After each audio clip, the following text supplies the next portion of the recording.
사도행전은 영어 제목이 Acts로 되어 있습니다.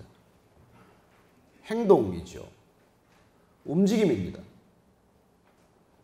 곧 삶을 말하는 것이죠. 사도들의 삶, 사도들의 발걸음, 사도들의 행동, 그런 것들의 기록이라고 하는 것입니다.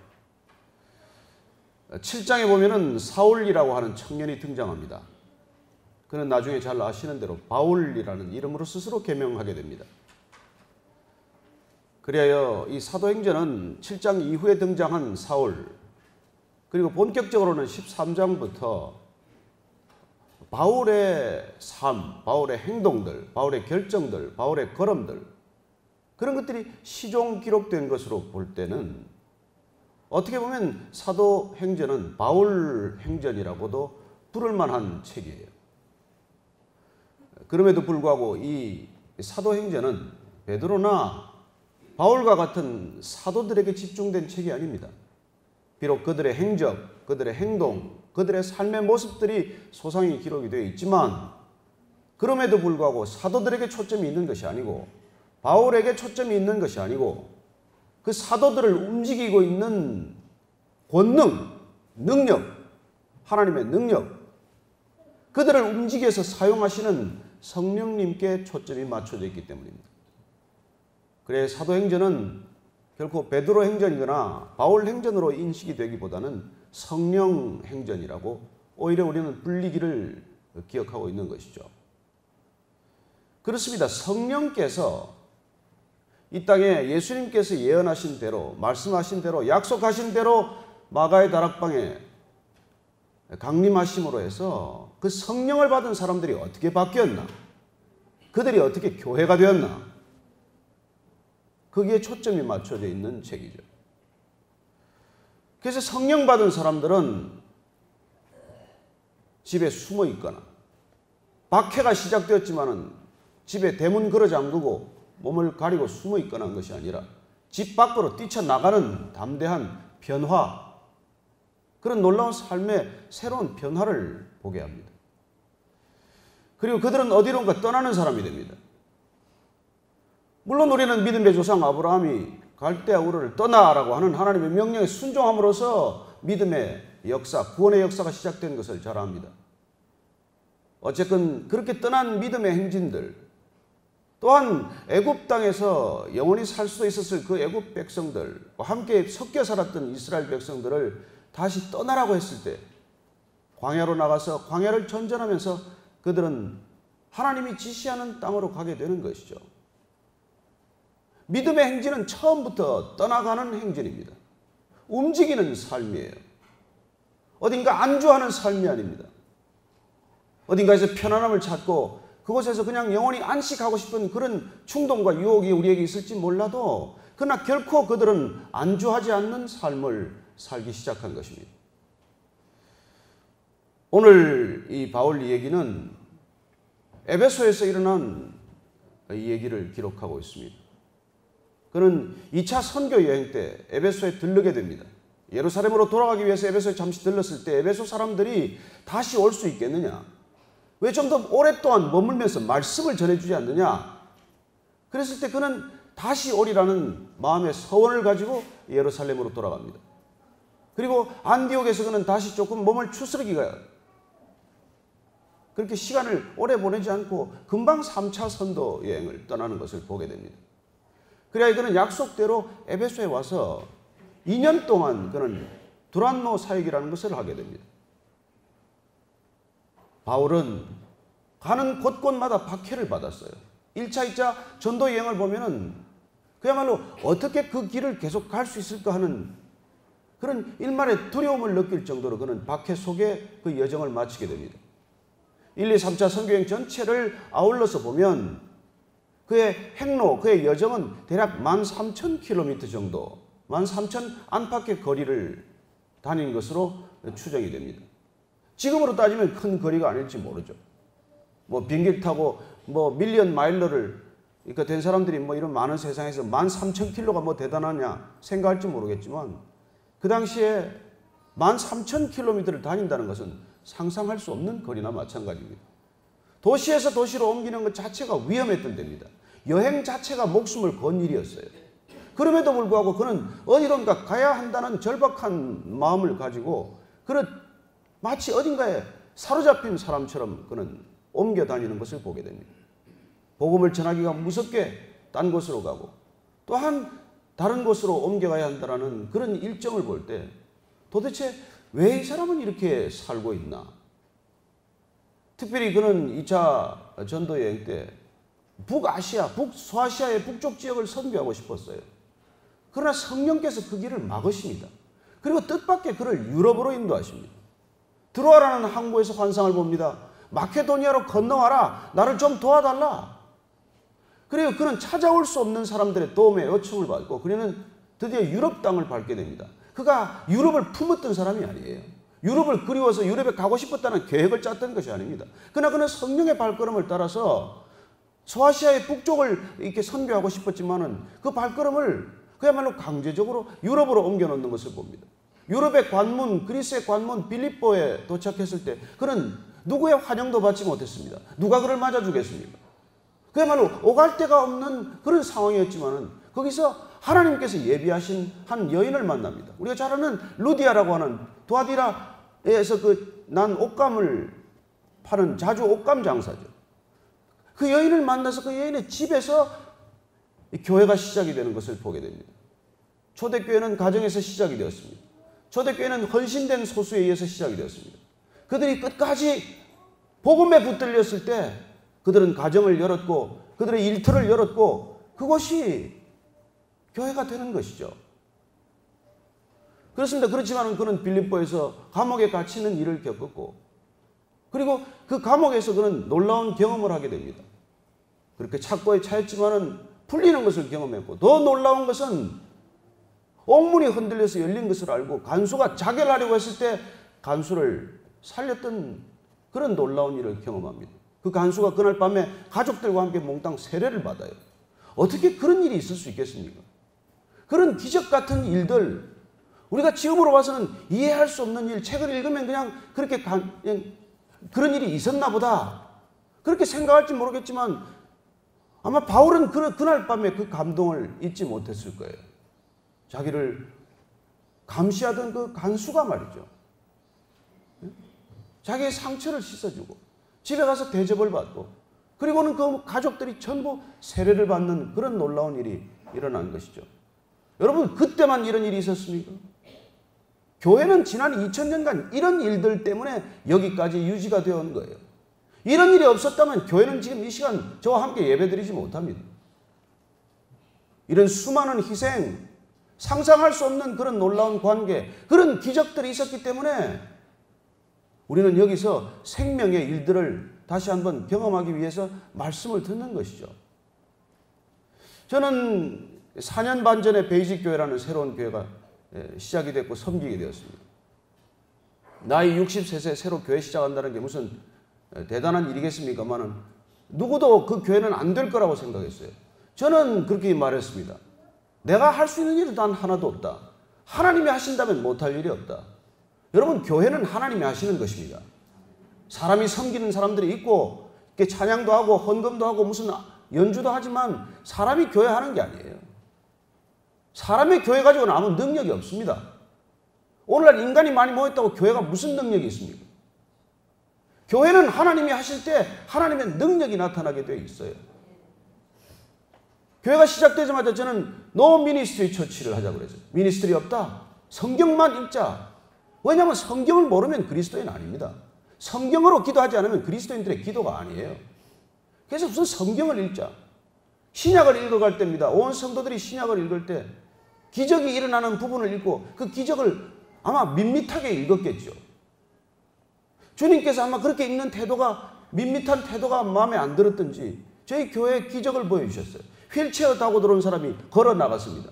그 광경을 본 사람들이 다 울었어요. 살아계시구나. 하나님이 여기 계시구나. 성경이 말하는 기적은 오늘도 있을 수 있는 일이구나.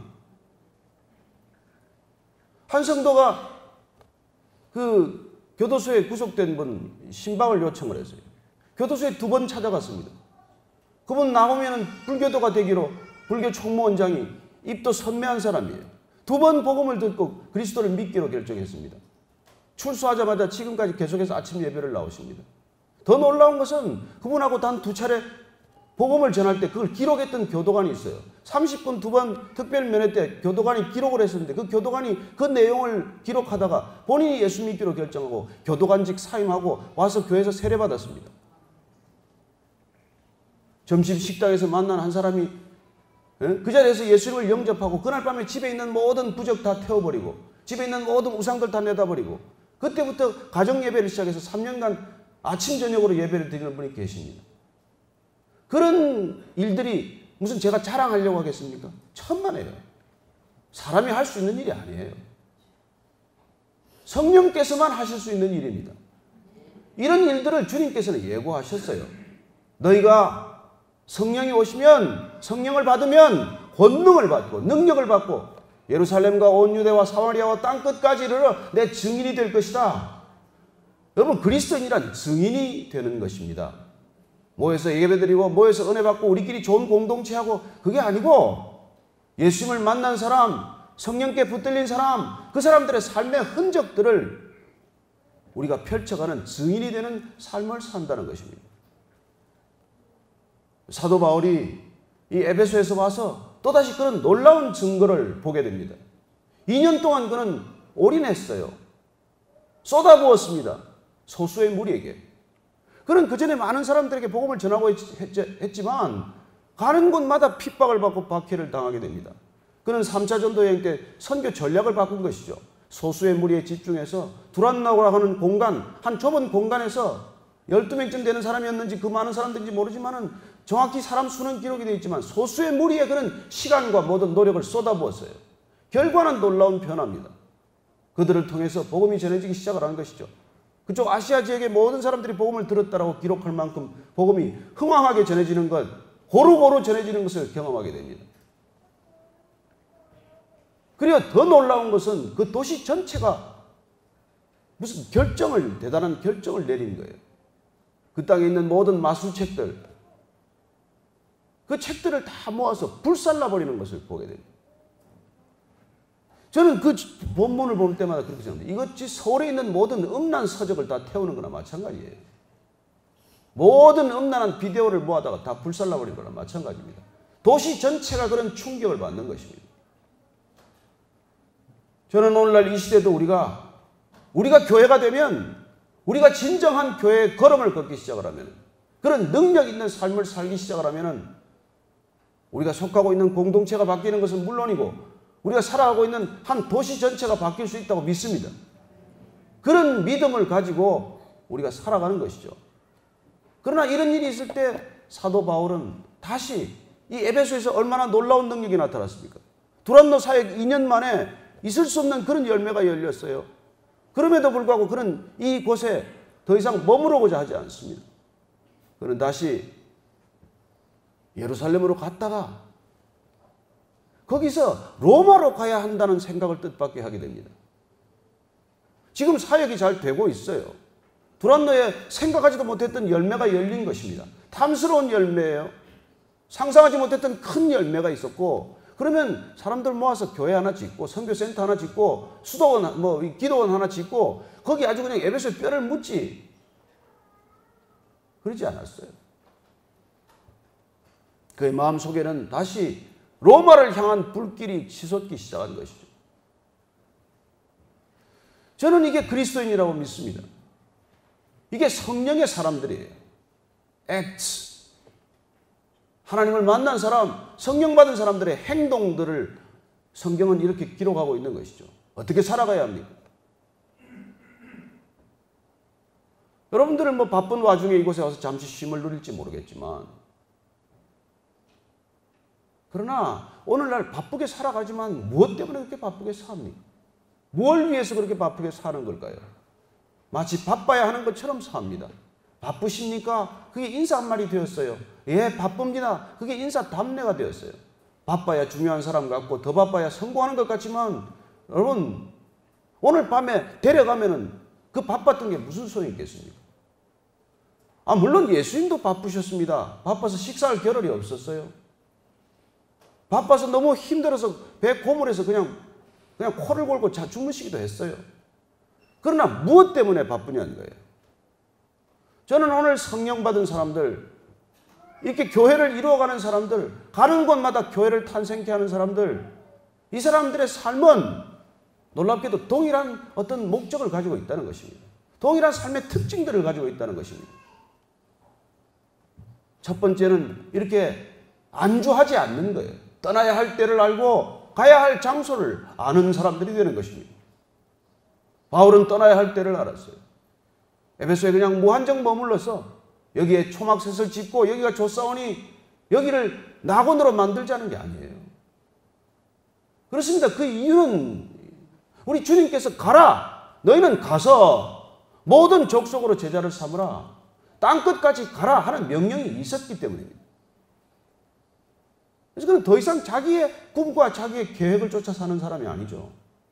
주님께서 가라고 하셨기에 떠나야 할 시간과 떠나야 할 장소를 아는 것입니다. 믿음이란 무엇입니까? 구름기둥, 불기둥 따라가는 것 아닙니까? 여러분, 사흘길이면 가나안에 갈 수 있어요. 애굽 빠져나와서 홍해 건너서 사흘길이면 해안길 따라서 가나안 땅에 들어갈 수 있지만 왜 하나님께서 그 이스라엘 백성들을 40년간 방랑하게 만듭니까? 왜 방황하게 만듭니까? 오직 한 가지 목적이에요. 구름기둥, 불기둥 따라가는 삶. 그 삶을 위해서 훈련시킨 것이죠. 놀랍게도 그렇게 구름기둥, 불기둥 따라가는 삶을 동일하게 이 성령 받은 사람들이 그렇게 살았다는 것입니다. 교회는 성령 공동체입니다. 교회는 성령 받은 사람들의 공동체입니다. 예수님께서 약속하셨고 성경 처음부터 운행하기 시작한 그 성령께서 이 교회를 친히 운행하십니다. 교회 사람이 운행하기 시작을 하면 다투기 시작합니다. 사람이 다투기 시작하면 교회는 한순간에 능력을 잃어버립니다. 그러나 성령께서 운행을 하시면 성령에 붙들린 사람들은 첫째는 기득권에 안주하지 않습니다. 오래 머무르지 않습니다. 어딘가를 향해 떠나게 됩니다. 그 발걸음을 인도하는 성령의 부르심과 인도하심에 예민하게 깨어있기 때문이죠. 그래서 바울은 지금 에베소에서 이 두란노 사역을 통해서 이토록 훌륭한 열매가 열렸고 이제 기반을 만들고 여기서 좀 쉬어도 되고 여기서 조금 더 그 열매를 맛보고 열매를 누릴 수 있지만 그는 다시 로마를 품게 된다는 것입니다. 그리고 그 사랑하는 이 디모데와 에라스도를 마게도니아와 아가야 지방으로 보내서 그곳에서 헌금을 받게 됩니다. 성도들이 미리 마음을 이렇게 모은 것을 그는 예루살렘 교회에 전달을 하고 싶었던 것이죠. 예루살렘 교회가 도움을 청한 게 아니에요. 그러나 예루살렘 교회가 어렵다는 소식은 전해졌습니다. 여러분, 어렵다는 소식이 전해졌기 때문에 그 어려움에 그냥 돕기 위해서 달라고 하는 게 아니에요. 와달라는 게 아니에요. 바울은 오라고 해서 예루살렘에 간 게 아닙니다. 그는 늘 움직이는 사람이었기 때문에 그것을 또 바라보았고 그는 늘 기득권에 안주하지 않았기 때문에 그렇게 바라보았고 또 한 가지는 모든 교회는 하나님의 교회, 예수님의 교회, 성령님의 교회이기 때문에 그는 예루살렘 교회가 그를 부르지 않았지만 늘 이 복음의 소식을 함께 나누어야 한다는 것을 그는 마음에 두고 있었던 것이죠. 무슨 간다고 대단한 환영을 받는 게 아닙니다. 그럼에도 불구하고 교회의 연합과 일치를 위해서 그는 그 발걸음을 늘 선교 여행을 마칠 때마다 예루살렘 교회에 가서 보고대회를 하듯 그렇게 보고를 해요. 인정받고자 하는 것이 아닙니다. 하나님께서 어떻게 일하시는지, 하나님께서 선교지나 이 땅끝까지 이르러 증인되고자 하는 삶의 발걸음을 통해서 무슨 열매가 일어나는지를 같은 형제와 자매들이 나누고 싶었기 때문이죠. 그리고 예루살렘 교회가 어렵다는 얘기를 들었을 때 그냥 도움이 되는 만큼 가서 돕는 거예요. 도와달라고 청해서는 또 아니지만 그냥 형제고 자매이기 때문에 어려움을 보면 가서 돕는 거예요. 그렇게 그는 예루살렘에 가서 결국은 로마를 가슴에 품었기 때문에 로마로 갈 계획을 여기 에베소에서 품게 되는 것이죠. 내가 로마를 가야겠다. 관광하러 갑니까? 안 가본 곳이라서 가는 것입니까? 거기 가서 한번 쉬겠다는 것입니까? 아니요. 그는 그곳에 반드시 복음이 흥황해야 한다는 것, 복음이 전해져야 한다는 것, 복음의 큰 열매가 열려야 한다는 것을 마음에 품었기 때문이죠. 로마는 그 당시 세계 중심입니다. 로마는 그레코 로만 세상의 중심이었어요. 문화의 중심이었고 모든 정치, 군사, 이 모든 것들의 중심지, 그 중심지에, 인간의 중심지에 하나님이 복음이 전해져야 한다는 것. 그리고 복음이 그곳에 전해져서 마치 심장에서 피가 뿜어져 나오듯이 복음이 그곳으로부터 뿜어져 나와야 한다는 생각을 하게 된 것이죠. 그 복음이 그곳에 전해질 때 그런 놀라운 일이 일어날 수 있다고 그는 믿은 것입니다. 그러면 로마가 끝입니까? 아니요. 로마가 끝이 아닙니다. 로마를 왜 가야 한다고 생각을 했겠어요? 왜 심장에 피가 풍성하게 쏟아져 나와야 한다고 생각을 했겠어요? 여러분, 심장에서 피가 뿜어져 나와야, 힘있게 뿜어져 나와야 그 피는 손끝, 발끝까지 잘 전달이 되기 때문입니다. 그래서 그는 그곳에서부터 복음이 흐르기 시작을 하면 땅끝까지 복음이 잘 흐를 수 있다고 생각한 것이죠. 그가 가슴에 품었던 것은 서바나예요, 서바나. 당시 유럽의 끝은 서바나였습니다. 그는 서바나를 꿈꾸었기 때문에 로마를 가야겠다고 생각을 한 것이죠. 그래서 로마서를 보면은 이렇게 기록하고 있습니다. 로마서 15장 말씀을 제가 읽어드리겠습니다. 로마서 15장 22절에서 24절까지를 제가 읽어드리겠습니다. 찾으신 분 같이 읽으셔도 좋습니다. 로마서 15장 22절 이하입니다. 그러므로 또한 내가 너희에게 가려 하던 것이 여러 번 막혔더니 이제는 이 지방에 일할 곳이 없고 또 여러 해 전부터 언제든지 서바나로 갈 때 너희에게 가기를 바라고 있었으니 이는 지나가는 길에 너희를 보고 먼저 너희와 사귐으로 얼마간 기쁨을 가진 후에 너희가 그리로 보내주기를 바랍니다.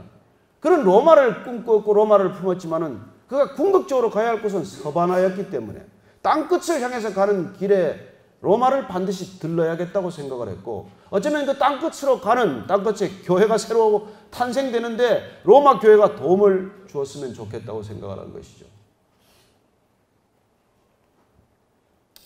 저는 여러분들이 각자 섬기는 교회가 다르겠지만 그 교회가 함께 품어야 할 로마가 반드시 있다고 믿습니다. 여러분들이 땅끝을 품게 되면 땅끝으로 가는 놀라운 징검다리와 같은 그런 도시들이 있을 수 있고 그런 공동체가 있을 수 있고 그런 형제 자매들이 있을 수 있다는 것입니다. 여러분들에게 로마는 어떤 것입니까? 그건 우리가 땅끝을 품을 때 하나님께서 주시는 갖게 하는 비전이라는 것입니다. 그리스도인들의 비전은 이 땅에 있지 않습니다. 우리가 살아가고 있는 이곳에만 있지 않습니다. 이 교회가 좋사오니 이 교회에서 그냥 평생 잘 예배드리고 살게 해주십시오. 그게 그리스도인들이 예배드리는 목적이 아니에요. 우리가 다시 흩어져야 할 곳은 어딘가? 우리는 어디로 가야 하나? 왜 우리는 모였나? 왜 우리는 지금 함께 공동체가 되었나? 그 끊임없는 질문과 끊임없는 여러분들의 묵상 가운데 하나님께서는 모든 그리스도인들에게 품게 하는 땅끝을 품게 하실 것이고 그 땅끝을 품을 때 오늘 바울처럼 내가 로마도 가야 하리라. 내가 로마를 보아야 하리라. 내가 로마에 있는 그리스도인들을 만나야 하리라. 내가 그곳에 있는 그리스도인들을 반드시 세워야 하리라.